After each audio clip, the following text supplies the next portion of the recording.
Hey folks, and welcome to this symposium. Today we're going to talk about the strategies for the trading software and how to combine the asset strength histogram with the supply and demand software. Okay, so first of all, I have a default configuration for the asset strength histogram, and for the supply and demand software, I have a slightly different configuration. The greater period multiplier is set to -1, 0, 1, and this just shows supply and demand on the current time frame -1 and +1 on the same chart. And then the chart gets pretty noisy pretty quickly, so if you're a bit sensitive to noisy charts, then I'd advise that you just left it in its default configuration. But if you're able to filter out the stuff that you don't want to see, then by all means go ahead and use this configuration. So what we're doing is you don't need the histogram, okay? The histogram is just a visual representation of what's going on. And so essentially, when the histogram is negative, then we're selling. If it's positive, then we're buying. But we stop buying and selling when we start to move close to this red line. Okay, so if we go here, then we don't want to start. Then we won't continue to sell because we're in the buy zone. Likewise, if we're above the dotted white line, we don't want to continue to buy because we're in the sell zone. So this is the buy zone and this is the sell zone.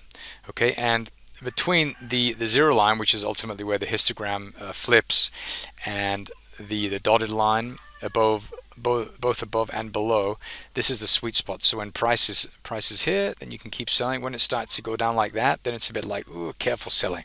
Doesn't mean you can't. It just means that maybe you want to manage the trades a little bit differently. And so what I'm doing is, I'm just looking at, for example, something like this to happen. Okay, when you have the negative histogram, you start to paint these green dots, which are telling us that we have a discrepancy between the underlying value of the asset and the price of the asset. Okay, so if it's starting to paint like this, it means that the value of this declining asset price is increasing. So price is going down, but the value is increasing, which means that we're probably looking at some kind of divergence, and maybe we're looking at the end of a bearish cycle. Okay, so just to be careful to sell. Okay, and so that means that we should maybe start to begin to buy. And what I look for, we have actually a really nice example right here, is where we had a historically respected area like this that was tested a couple times, and now it's gone. Okay, when I see something like that, then I know that we have something in here that is interesting, something in here that's interesting, because when price came down to here, then we were able to trade above this area here. Okay, so that's a light bulb moment. Okay, and so when I see that, then I want to start to buy when price gets around here. Typically, the low of the candle that breaks away from the base, or this area of accumulation where you have these two here, and then the candle leaves. Okay, so the slingshots pull back to here. Let's attach a box to that, something like that. Okay, when something like that happens, price goes through this area of supply, then we know that, okay, this is a really good place to buy. And we want to go here because this is a micro slingshot. We have accumulation. Slingshots pull back, then it snaps up, and this is what moves beyond that. And so this is a place we would target for entry in the future. All right, so my son's playing in the background. I hope that's all right. So bear with me. Summer holidays.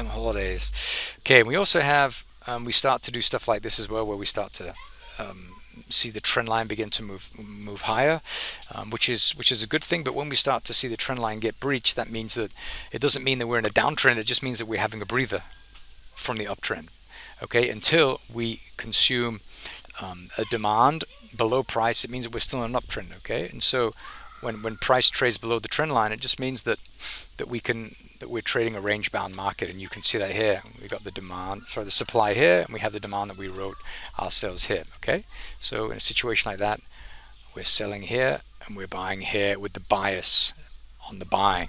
Okay, so these trades here are counter trend because we are moving higher. We still have this here, and until this is removed, then we still have a long bias. Okay, but it doesn't mean that we can't sell. It just means you've got to be careful. Okay, and price rightly so went to this area of supply where we had a nice release. The origin of it, it's the micro slingshot, and this is where we got that nice reaction just here. Okay, entry, stop, and then target 1 or 2 times the size, which we just about reached just here. Okay, so that's one way you can use the software. Another way to use the software is to simply not look at the histogram, and so I'll just go like this. As some of you may know, we live in the country in Bali, so we have chickens and animals and dogs and animals everywhere. So you can probably hear the ambience there in the background. Okay, so another way that I really like to use it is I want to zoom in a lot, like this. I want to see bleeding edge price. Okay, I want to see absolute current price. Okay, and when I see this, when I see something like this, if price comes back to this area within maximum 20 periods, so let's see where that is here. So by this bar, if price comes back to it, then there is an 80% likelihood that it's going to move away, because the sentiment of price 20 bars after the area of supply was formed is probably still the same. If we're talking 50 or 100 bars, then the sentiment can change. Okay, so what I want to do is I want to see stuff like this, where you get a nice release, then you want the candle to come back and test it. Let's see if we can find some examples. Here we had one here. This was in 18 bars, 19 bars, so that was a nice one. We had this one here. Price came to it in 1, 2, 3, 4 on the fourth candle here. It went through it. You can probably see these a lot here. This is on the 20th candle, so that was good. Here's another one. Here's the release. So how many candles is that? 7 or 8. We've got 7 candles tested, gone. Okay, so these are really, really good. This is one that didn't work. Those also happen. We have another one that happened on the 9th bar, and then we had huge rejection. Okay, so we had big push away, or a relative push away. Price came back to that area very shortly thereafter, and this is why we saw this big reaction. So you can expect to see that a lot. Let's go to the hourly time frame just to see something different. Okay, we have this one here. Price did not come back to it within 20 periods, but it did come back to it, and we had a reaction. This is a 30-minute. This is a 15-minute candle here. 15-minute pattern here. Price came back to it within 17 periods. So that's a valid entry. Here we had another one. Price came back to it within 3, and that was a valid one.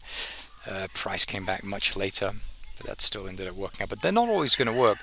I mean, on Instagram it looks like I'm cherry picking, but I'm not. I'm just grabbing the ones that are there, and I mean, this happens a lot. I mean, obviously, let me find some that don't work. I mean, this one didn't work, but why wouldn't we trade that? We wouldn't trade that. We trade that because, I mean, price is going up. You know, we wouldn't take this because it's just it's counter flow, and so you wouldn't want to do that. Okay, this one here worked out nicely. We had a nice move away. This one here didn't work. Okay, this was actually in line with the flows, but notice it was the top of the move, and so if we do our boxing thing like that, I mean, we can buy on this side of the chart, but you don't want to buy here. You want to buy like down here somewhere. Sorry, you want to buy down here, and you want to sell up here. Okay, so I mean, I've talked about this 1,000 times. If you're buying, this is very unlikely. So you have like a 1 out of 10 likelihood of price reacting at demand in here. We have a 2, 3, 4, 5, 6, 7, 8, 9, 10. Okay, so when you have an origin of a move that goes here, buying at premium prices is a really bad idea. So wait until price is at least halfway back. Okay, so then you're going to start to see some reactions at continuation patterns or accumulation on the move higher. Okay, so just keep that in mind. Never buy high in a move and never sell low in a move. And this is often where these ones fail. I mean, here we had a move from here to here. I mean, selling down here, we're at about a 1 or a 2. That's a really bad idea. Okay, so you want to be selling at stuff up here, and there's nothing really up here that's interesting besides the one that the software found just here. If we can find more.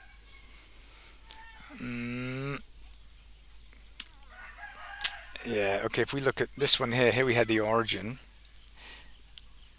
We had from here to here, here to here, sell zone, buy zone. Okay, so again, if we do the math, and selling is really bad. 1, 2, 3, 4, 5, 6, 7, 8, 9, 10. Okay, so selling up here is a good idea. We sold here. We had about a 7 and an 8 around here, and that didn't work either. Okay, but if you focus on the flows, you'll notice that we're moving high. You can see if you did like a best fit for a trend line, I mean, it would be going like that. Okay, so don't do that. Okay, here we had this one here, but that was a lucky punch. That one there, that trade was a lucky punch. And unfortunately, if you'd have taken that and you would have won the trade, then you would essentially be rewarding bad habits. So try not to do that, and instead focus on the other stuff, the good ones.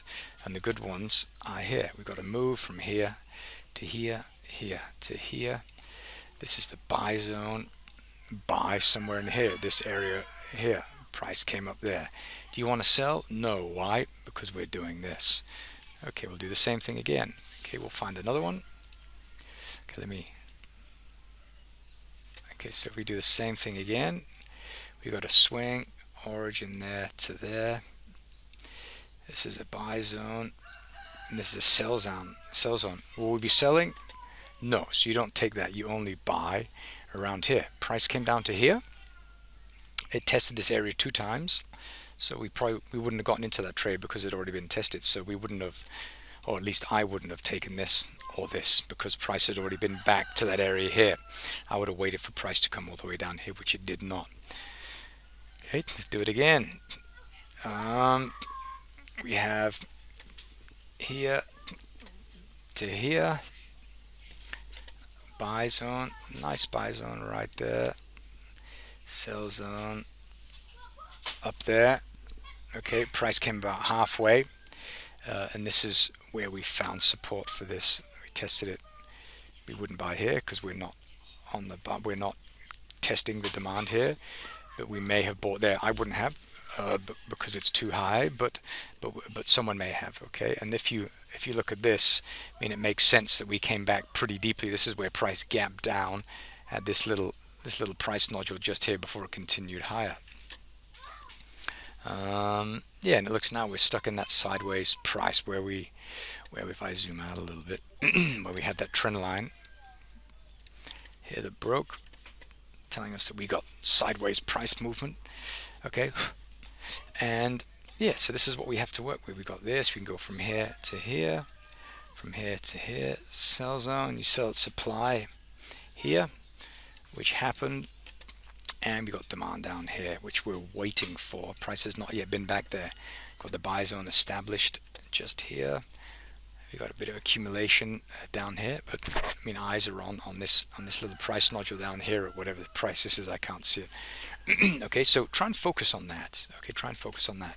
But so you can use the histogram to give you a bias. You can also use the